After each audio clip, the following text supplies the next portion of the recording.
आज की क्लास में हम समझेंगे सार्वजनिक प्रशासन एक सामाजिक विज्ञान है। तो सार्वजनिक प्रशासन एक सामाजिक विज्ञान के रूप में क्या भूमिका निभाता है उसे हम समझेंगे। तो स्टार्ट करते हैं।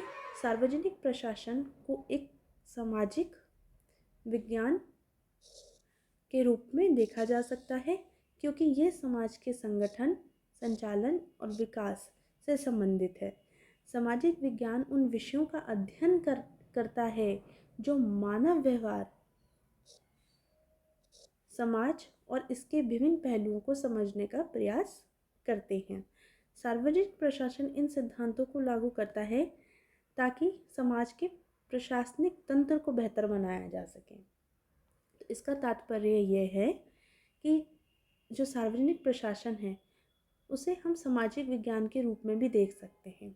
सामाजिक विज्ञान से आशय है कि किस प्रकार जो समाज है वो विकसित होगा, उसका विकास और अच्छे तरीके से होगा।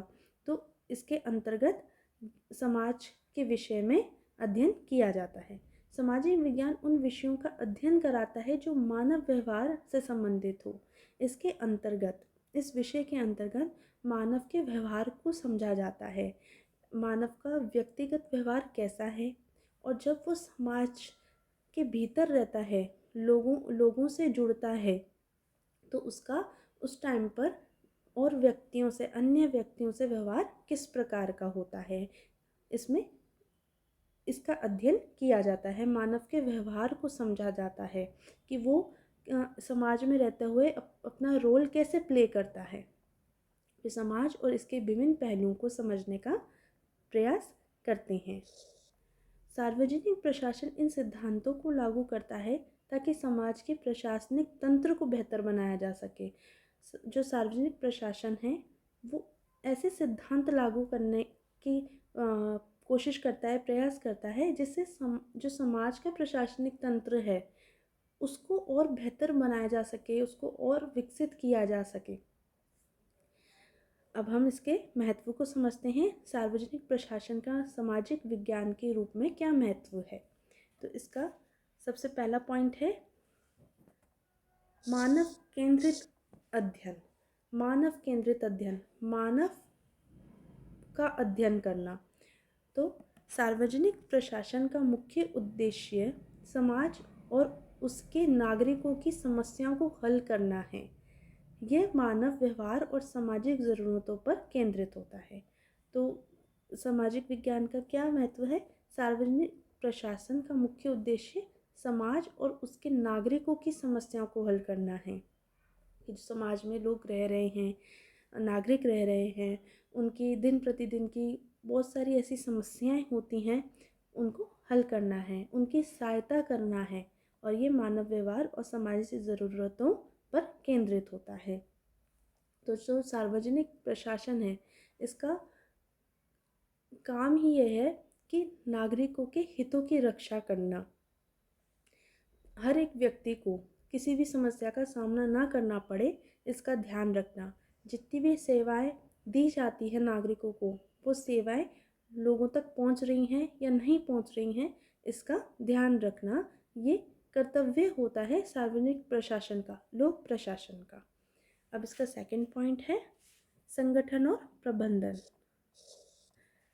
यह संगठनों, संस्थानों और उनके प्रबंधन के तरीकों का अध्ययन कराता है कि कैसे संगठनों, जो संस्थाएं हैं, उनका मैनेजमेंट कैसे करके रखना है, कैसे सभी क्रियाएं, जो भी काम होते हैं वो स्टेप बाय स्टेप किस तरीके से करना है, उसका अध्ययन कराता है। और इसके तहत ये देखा जाता है कि समाज के विभिन्न हिस्सों में, अलग अलग हिस्सों में नीतियों और योजनाओं को कैसे लागू किया जाए, नीतियों और योजनाओं को कैसे लागू किया जाए ताकि सभी नागरिकों को, पूरी जनता को इन नीतियों का लाभ मिले। ये योजनाएं जो नागरिकों के लिए बनाई गई हैं उन्हें इन योजनाओं से सहायता प्राप्त हो। अब थर्ड पॉइंट है इसका अंतर विषयी दृष्टिकोण। अंतर विषयी दृष्टिकोण के अंतर्गत सामाजिक विज्ञान के अन्य क्षेत्रों जैसे समाजशास्त्र, राजनीति विज्ञान, अर्थशास्त्र और मनोविज्ञान से सार्वजनिक प्रशासन गहराई से जुड़ा हुआ है। ये इन विषयों के सिद्धांतों और तरीकों का उपयोग करता है। तो जो सामाजिक विज्ञान है, सामाजिक विज्ञान के अंतर्गत और भी विषय शामिल होते हैं, जैसे कि समाजशास्त्र, राजनीति विज्ञान, अर्थशास्त्र और मनोविज्ञान। ये सब सार्वजनिक प्रशासन के अंतर्गत आते हैं। ये मतलब गहराई से जुड़े हुए हैं। सार्वजनिक प्रशासन से मतलब लोक प्रशासन से ये सारे ही विषय गहराई से जुड़े हुए हैं, क्योंकि जो लोक प्रशासन है इन सभी सार्वजनिक प्रशासन, जो लोक प्रशासन है, वो इन सभी के विकास का दायित्व रखता है ना। उसकी जो लोक प्रशासन है उसका उत्तरदायित्व बनता है कि वो समाजशास्त्र, राजनीति शास्त्र, अर्थशास्त्र, मनोविज्ञान इन सब का विकास करे। अब इसका 4th पॉइंट है सामाजिक समस्याओं का समाधान।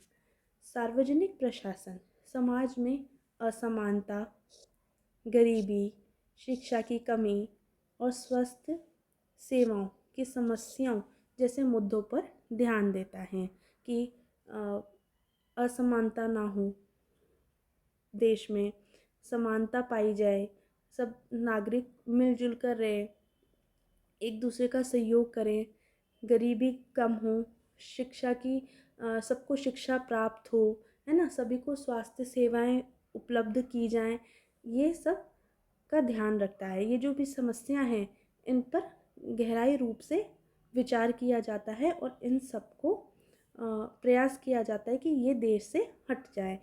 तभी तो जब समानता होगी, गरीबी रेखा से ऊपर उठेंगे लोग, सबको शिक्षा मिलेगी, सब लोग शिक्षित होंगे और सभी को स्वास्थ्य सेवाओं का लाभ मिलेगा, तभी तो देश का आगे विकास होगा। अगर यही सारी बुराइयां देश के अंदर होंगी तो विकास तो बहुत दूर की बात है। तो विकास कैसे होगा? इसलिए प्रयास किया जाता है कि देश के अंदर हमेशा शांति बनी रहे और विकास होता रहे देश का, और विकसित होता रहे देश। अब इसका 5th पॉइंट है नीति निर्माण और क्रियान्वयन करना।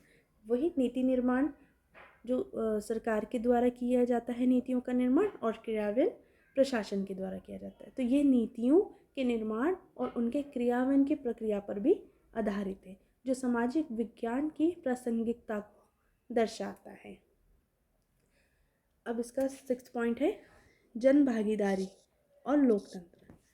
सार्वजनिक प्रशासन समाज में जन भागीदारी और लोकतांत्रिक सिद्धांतों को मजबूत करता है।